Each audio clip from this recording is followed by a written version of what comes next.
The wind screamed across the frozen plain, carrying sharp snow that cut like tiny knives. Daniel pulled his coat tighter around his shoulders. But the cold still crept in, biting through every layer. His small survival tent shook in the storm, its thin poles bending under the weight of snow. The heater inside was weak, barely making a difference. And the last of his food was gone 2 days ago. He had sent out a distress signal, but no one had answered. This moon was far from human trade routes, and most ships avoided it because of the dangerous weather. Now, Daniel sat in the corner of his tent, knees pulled to his chest, wondering if this would be his last night outside. The snow was so thick that the world was just white darkness. The wind howled like a living thing, and in that noise, Daniel thought he heard something else. It was faint, like heavy footsteps crunching through the snow. At first, he told himself it was just the wind playing tricks. But then, the sound came again, closer this time, slow and deliberate. He froze, holding his breath, every muscle tense. Humans were not the only ones who lived on this moon. The local wildlife was fierce, and there were rumors of intelligent hunters, Volf-like aliens who could track a scent for miles. The sound stopped right outside his tent. Daniel's heart pounded so hard he could hear it in his ears. For a moment, nothing moved, nothing spoke. Then, the tent flap shifted, and a tall shadow stepped inside without a word. The figure blocked most of the light from his small heater, standing over him like a wall. Daniel's eyes adjusted, and his breath caught in his throat. She was unlike anything he had seen before. Her body was shaped like a woman's: broad shoulders, narrow waist, long legs, but her skin was covered in thick, silver-gray fur. Her face was wild, a mix of human beauty and wolf-like strength, with a sharp muzzle and golden eyes that glowed faintly in the dim light. Her breath came out in small clouds, and her clothes were made of animal hides stitched with bone hooks across her back. She carried a spear tipped with black crystal, her gaze locked on Daniel, studying him as if she was deciding whether to kill him or spare him. Daniel swallowed hard. He wanted to speak, to ask who she was, but his throat felt dry. The stranger stepped closer and crouched in front of him. Without asking, she reached out and pressed a clawed hand against his chest, feeling the rapid beat of his heart. Then she made a low sound, a growl, mixed with something almost like a purr. She dropped her spear to the ground and, without warning, lay down beside him in the narrow space of the tent. Her fur brushed his arm, and he flinched, but she didn't move away. Instead, she pulled the furs around them both and closed her eyes. Daniel stared at her in disbelief. The heat from her body spread into him almost instantly, pushing away the cold that had been killing him slowly. It was the warmest he had felt in days. He could hear her breathing, slow, steady, like the deep rhythm of a predator at rest. Every now and then, her claws would flex slightly, catching the edge of the sleeping mat. Her scent was strong earth, blood and snow, mixed with something wild he couldn't name. Minutes passed, or maybe hours. Daniel couldn't tell. His body began to relax, but his mind stayed alert. Why was she here? And why had she chosen to share warmth with him instead of leaving him to die?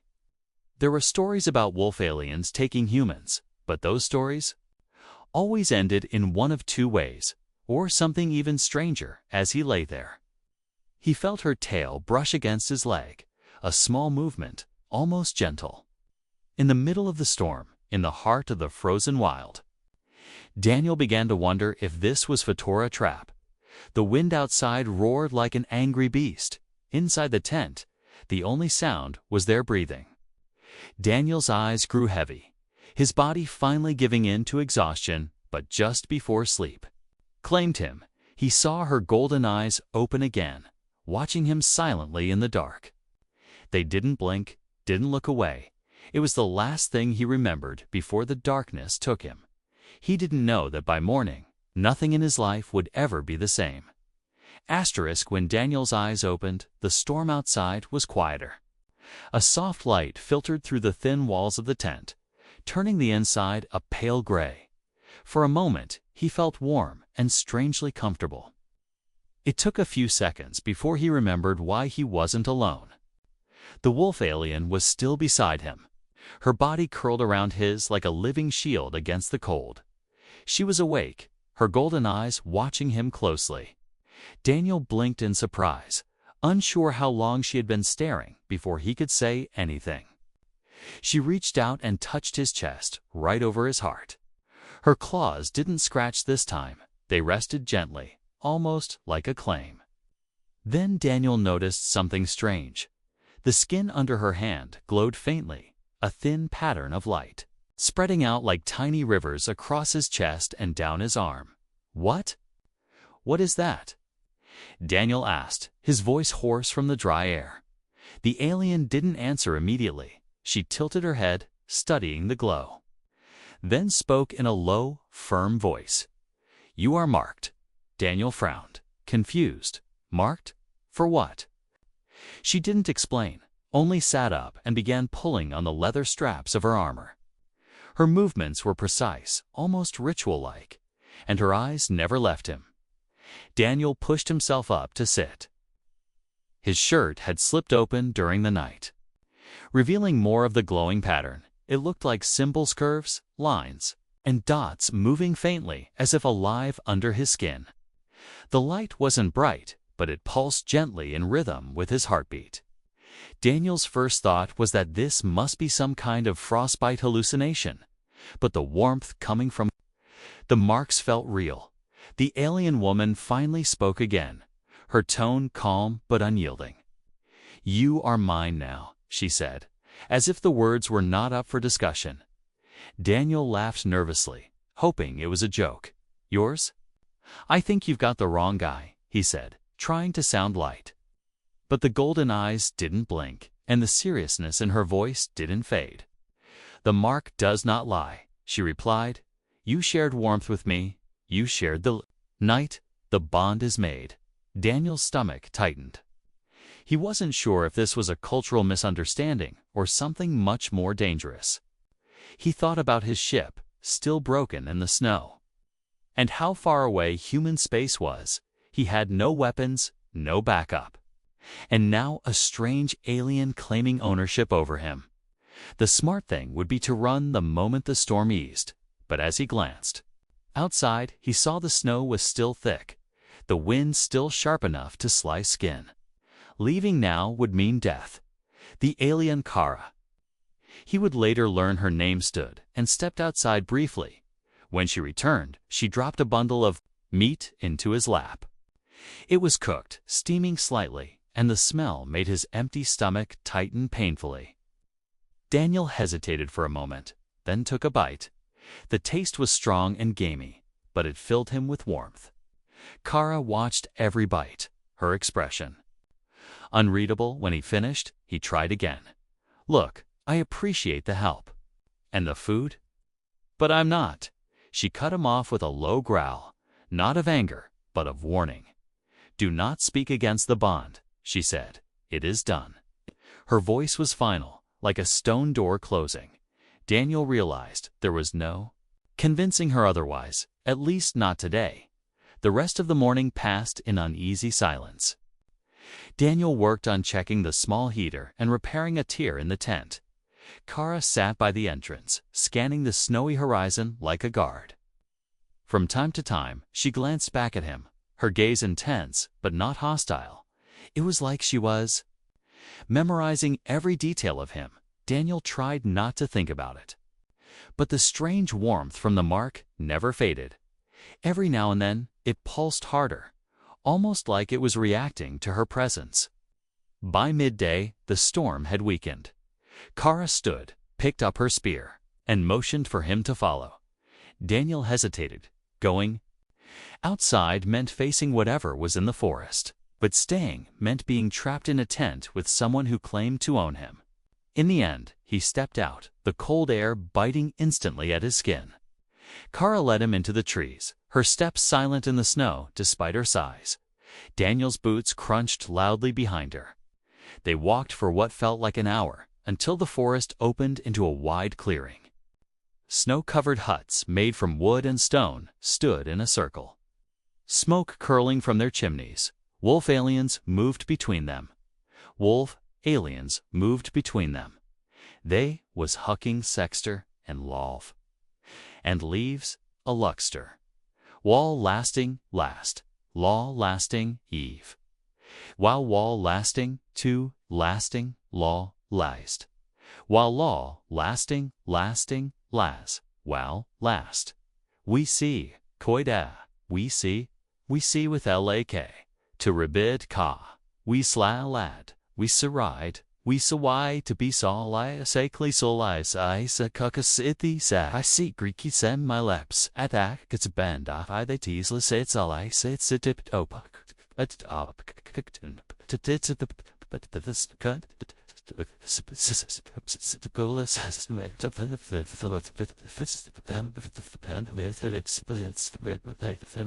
powerful and all armed. Every head turned when Kara entered with Daniel. Their eyes went first to the glowing marks on his chest, then to Kara's face. Low growls and whispers spread through the group. Kara stepped forward and said loudly, "This human is under my claim." Daniel's stomach dropped, realizing whatever she had done to him. Everyone here could see it.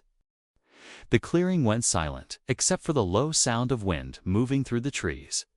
Dozens of golden and silver eyes stared at Daniel. Unblinking, some of the wolf aliens bared their teeth slightly. A warning, others tilted their heads in curiosity.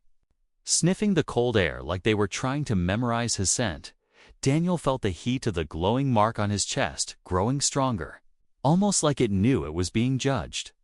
Kara walked with steady steps toward the center of the village, her fur cloak brushing the snow. Daniel followed reluctantly, feeling the weight of every gaze on him. It was like walking into a den of predators. At the heart of the village, a large fire burned in a stone pit. Around it sat several older wolf aliens, their fur streaked with white and their weapons decorated with bone charms. Kara stopped before them and lowered her head respectfully. "This human is under my claim," she said firmly, her voice carrying across the clearing. The tallest elder rose slowly, his frame massive, his fur dark and thick. His eyes were deep, amber sharp as a blade. He stepped forward, circling Daniel once, his claws clicking against the icy ground. Then he stopped and faced Kara. "You bring a human here, marked as your mate," he said in a deep, rumbling voice. "Do you remember the law?" Kara's jaw tightened. "I remember," she replied. The elder's gaze turned to Daniel. "You, human," he said. "Do you know what this mark means?" Daniel opened his mouth, then closed it, unsure of what to say.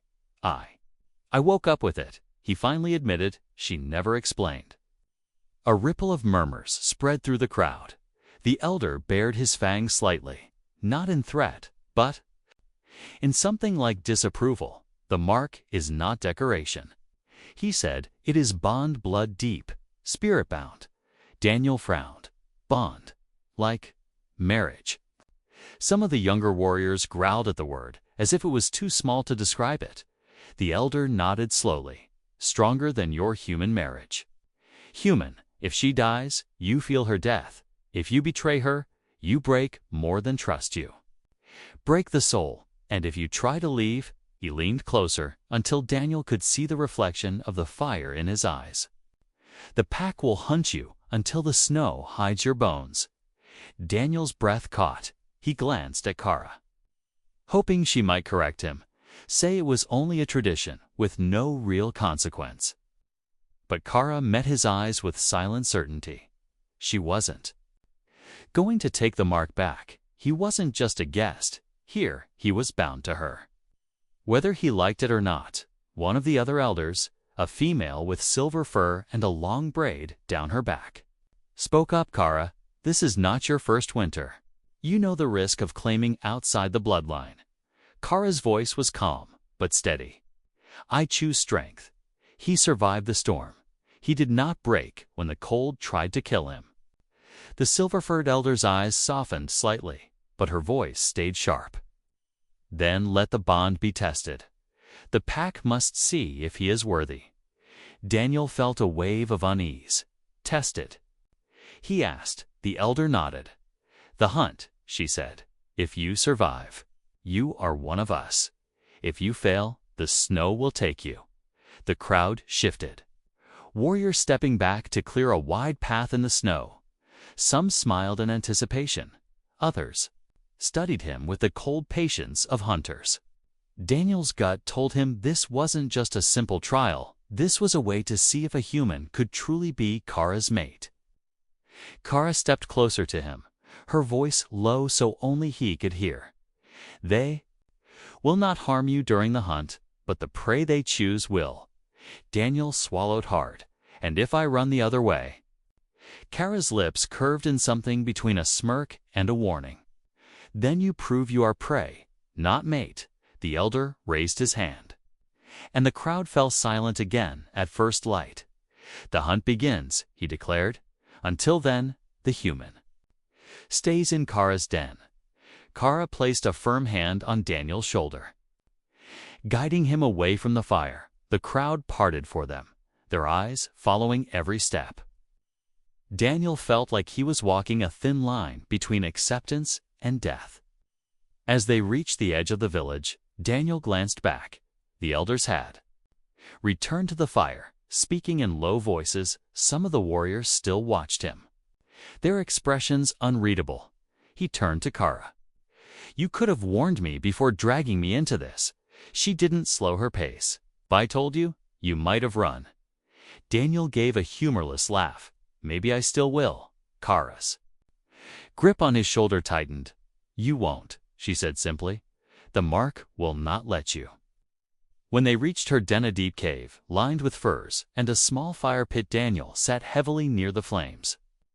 The reality of his situation pressed down on him. He was stranded, tied to a culture he didn't understand, bound by a mark he couldn't remove, and tomorrow he would be thrown into a hunt against a creature he had never seen before. He didn't know if he could survive it, but as Kara sat beside him, sharpening her spear, there was a part of him small, but growing, that didn't want to fail. The morning came cold and silent. The air outside Kara's den was sharp enough to sting the lungs with every breath. Daniel stepped out with her, his boots crunching in the snow. A pale sun hung low on the horizon, its light weak and cold. Around the village, warriors were already preparing for the hunt, sharpening spears, checking bows, and strapping knives to their belts. Kara handed Daniel a spear of his own. It was lighter than hers, the shaft wrapped in leather for grip. You hold it like this, she said, adjusting his hands, her claws brushing against his skin. The touch sent a strange shiver through him, the mark on his chest warming in response. He glanced at her, wondering if she felt it too. Her golden eyes gave nothing away, but she didn't move her hand until the grip was perfect. They walked to the fire pit in the center of the village where the elders waited. The tallest Elderacker spoke in his deep, rumbling voice. The prey is Snow Beast, he said. Strong, fast, and cunning. If it catches you, it will tear you apart. If you kill it, the bond is proven. Daniel didn't like the way some of the warriors smiled at that. It was the smile of people who had seen others fail. Kara leaned down slightly toward him. Stay close to me, she said. Watch the wind. Listen before you move. Snow beasts hear fear. Daniel nodded, gripping the spear tighter. The hunt began with a howl from one of the warriors, and the group moved into the forest. Snow crunched under their feet, and the sound of the wind mixed with the distant creak of frozen branches. Kara moved with a predator's grace, her feet barely making a sound. Daniel tried to copy her steps, but his boots were heavier, and the snow seemed to pull at him more than once. Kara reached back and pulled him forward by his coat, keeping him from falling behind. They followed tracks in the snow deep, wide prints with claws that dug into the ice. Daniel felt a prickle at the back of his neck. The strange awareness from the mark telling him they were being watched. After an hour, Kara stopped suddenly. Her ears twitched, and her eyes locked on something in the distance. She crouched low, motioning for him to do the same through the trees. Daniel caught sight of it, a massive creature covered in thick white fur, blending almost perfectly with the snow. Its head was broad, its mouth lined with jagged teeth, steam rising from its nostrils as it sniffed the air. Kara whispered, "Circle left. I will drive it toward you." Daniel's first instinct was to refuse. Charging a monster with nothing but a spear sounded insane. But the look in her eyes told him she wasn't asking. He swallowed hard and began moving around through the trees, trying to stay silent. Every crunch of snow under his boots sounded too loud in his ears. Suddenly, a sharp howl split the air. Kara's signal. The snow beast's head snapped up, and it spun toward the sound. Kara burst from the trees, spear raised, her movements fast and deadly. The beast roared, a deep sound that made the snow under Daniel's feet tremble, and lunged toward her. At the last moment, she twisted aside, spear grazing its flank, driving it toward Daniel's hiding place. Daniel's heart pounded as the massive shape charged into view. For a second, his body froze. But the heat from the mark surged through him like fire. It felt like Kara's heartbeat was inside his own chest, pushing him to move. With a shout, he stepped out from behind the tree and thrust the spear forward. The point struck deep into the beast's shoulder, making it bellow in rage. The creature swiped at him with claws the size of knives. Daniel stumbled back, the swipe tearing through his coat but missing his flesh by inches. Before it could strike again, Kara was there, leaping onto its back, her claws dug in, and she drove her spear into its neck. The beast thrashed violently, snow flying in all directions, but between them, they brought it crashing to the ground. The forest went quiet, except for their breathing. Steam rose from the dead beast's body, and the snow around it was stained dark. Daniel stood there, chest heaving, his hands trembling not from fear now, but from the rush of survival. Kara stepped beside him, her golden eyes meeting his. "You did not freeze," she said. "You fought." Daniel almost laughed. "I didn't really have a choice." Her lips curved slightly, not quite a smile, but close. "That is the point," she said. They dragged the snow beast back toward the village together. It was heavy, but Kara took most of the weight, refusing to let him carry more than he could handle. The mark on his chest still felt warm. Almost proud, if such a thing was possible, as they entered the village, the warriors watched in silence. When they reached the fire pit, Racker stepped forward, touching the beast's fur before looking at Daniel. "You bleed, and you stand," he said. "The bond is proven that night." Kara's den felt different. The silence between them wasn't tense anymore, it was steady, like the pause between two heartbeats. As Daniel sat by the fire, Kara handed him a piece of cooked meat from the hunt. He took it, their fingers brushing for the briefest moment. Something passed between them, then unspoken, but clear. The bond was no longer just survival. It was becoming something deeper. The snow beast's body had barely cooled before the challenge came. It happened the next morning, when the pale sun was still low and the village was quiet. Daniel had stepped outside Kara's den, stretching sore muscles from the hunt. The cold bit at his skin, but the air felt sharper, heavier, like something was waiting. That something stepped out from the crowd. A tall wolf alien with black fur streaked with gray, his shoulders broad and his eyes like frozen steel. He carried no spear, only a curved blade strapped across his back.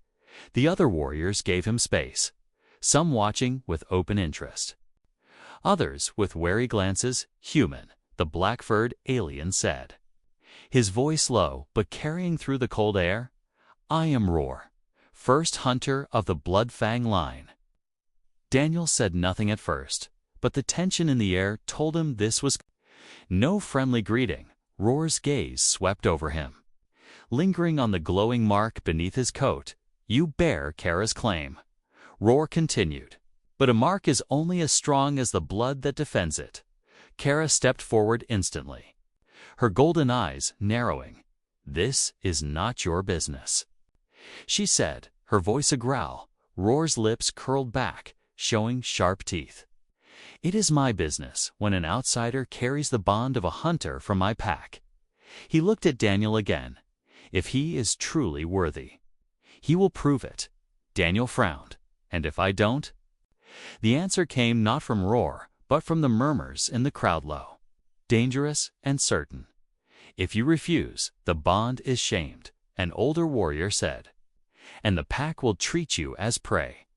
Daniel's stomach sank. Another fight. Another test. And this one wasn't against a beast, this was against one of their own. Roar stepped closer, towering over him. "You have two choices," Roar said. "Face me in the ring, or walk into the snow and never return." Daniel felt Kara's hand on his arm, firm and unyielding. "You don't have to do this," she said quietly, though her tone carried something else, a challenge of her own. Daniel looked into her eyes, seeing pride and a strange hint of fear. "I think I do," he said finally. The crowd moved quickly, clearing an open circle in the snow. Warriors stood shoulder to shoulder, forming a wall of fur and steel around them. The ground inside the circle was packed hard from many past fights. Kara handed Daniel a spear, but Roar shook his head, tossing it aside. "No weapons," Roar said. "Only hands, only strength." Daniel took a deep breath. Flexing his fingers to keep them from freezing in the cold, Roar stepped into the circle, his movements smooth and deadly. They circled each other, the air thick with the weight of every watching eye. Roar struck first fast, a sweeping blow, meant to knock Daniel off his feet. Daniel ducked, barely avoiding the hit, his boots sliding on the icy ground. The second attack came harder. Roar's claws slashing through the air, Daniel blocked with his forearm, the impact jarring all the way to his shoulder. Pain flared, but the heat of the mark surged through him. It was like Kara's strength was bleeding into his own muscles. He pushed forward, catching Roar in the side with a shoulder slam. The crowd growled in surprise. Roar grinned, finally interested, and came at him with renewed speed. Daniel dodged and countered, but every movement felt like a storm battering against stone.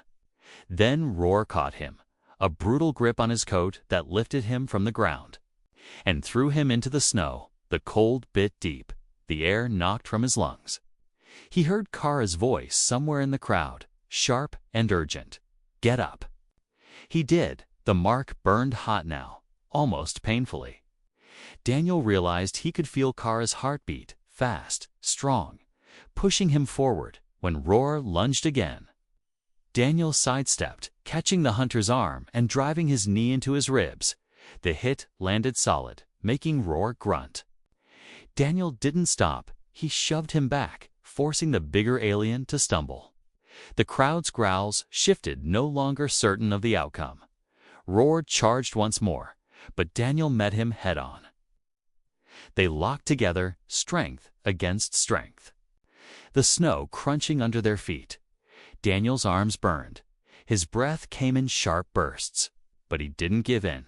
With a sudden twist, he forced Roar off balance and sent him crashing to one knee. For a moment, the circle went silent. Roar looked up at him, breathing hard, his fangs bared. Then, slowly, he lowered his head. "You fight," Roar said. "You stand." He rose, turning to the crowd. "The human is worthy." The warriors let out a chorus of approving growls. Some clapped Daniel on the back as he left the ring. Kara met him at the edge, her eyes glowing. "You did more than stand," she said quietly. "You made them see you." Daniel almost smiled. "Guess that's a good thing." Kara's gaze lingered on him, her voice low and certain. It is more than good. That night, back in the den, the air between them felt charged. The fire crackled softly, and Kara sat closer than usual. Daniel didn't know if it was the heat of the fire or the bond. But the cold no longer seemed to touch him, and for the first time, he didn't feel like a stranger in the pack. The village was quiet after the challenge. Snow fell in slow, heavy flakes, muffling every sound. Daniel sat near the fire in Kara's den, still feeling the ache in his arms and ribs from his fight with Roar. Outside, he could hear the distant sound of wind moving through the trees. But inside, the air was warm and still. Kara sat across from him, sharpening her spear with slow, deliberate movements. The firelight caught on the curve of her blade, making it flash with each pass of the stone. Her golden eyes kept flicking toward him, like she was thinking about saying something but holding back. Finally, she set the spear aside and spoke, her voice low. "You wonder about the mark." Daniel didn't deny it. "It's burned into me," he said, pulling back his shirt to show the faint glow still pulsing across his chest and down his arm. "It feels like it's alive, like it knows when you're near." Kara's gaze softened, but there was a weight in her expression. "That is because—" "It does," she said. "It binds our spirits." Daniel frowned. "Spirits? Like soulmates?" Kara tilted her head slightly, as if searching for the right human word. "Closer than that," she said. "The mark is not only a symbol, it is a bridge. When I chose you, I gave you part of my life, and I took part of yours." Her hand rested lightly over her own chest. "If you are hurt, I feel it. If you are afraid, I know it. If you die, I will follow." Daniel's stomach tightened. "That's a lot," he said quietly. Kara's eyes didn't waver. "It is everything for my people. A bond like this is forever. It cannot be broken without blood."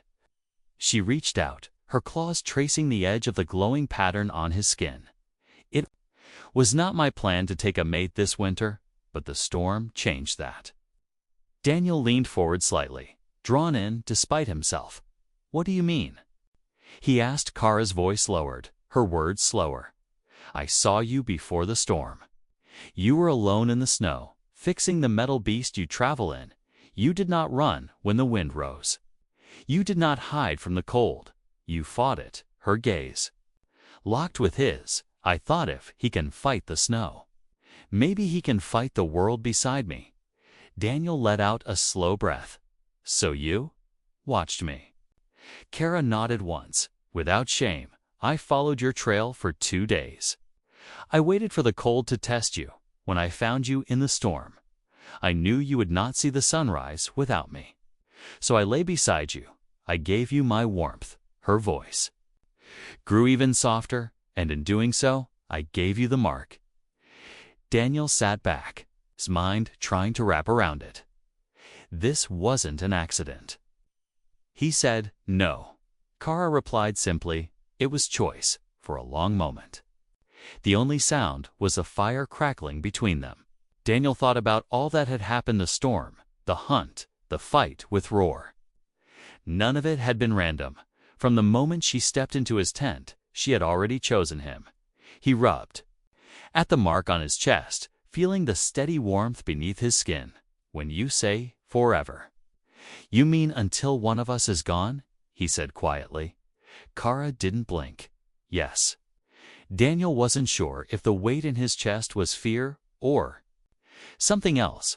Part of him wanted to be angry. He hadn't agreed to this, hadn't been given a choice, but another part felt strangely steady, like a piece of him had been anchored in place. Kara reached over and took his hand, turning it palm up. Her claws traced the lines in his skin, slow and careful. "You think you are trapped," she said. "But the mark does not chain, it joins. You can leave if you truly wish. The law will not let me stop you, but the bond will pull at you, always." Her golden eyes softened again. "And it will pull at me." Daniel looked at her for a long time. He thought about the first night, The way her warmth had driven the cold from his bones. He thought about the hunt. The way they had moved together without needing words. And he thought about the fight. With Roar, when the heat of the mark had pushed him to his feet again, it wasn't just connection, it was survival.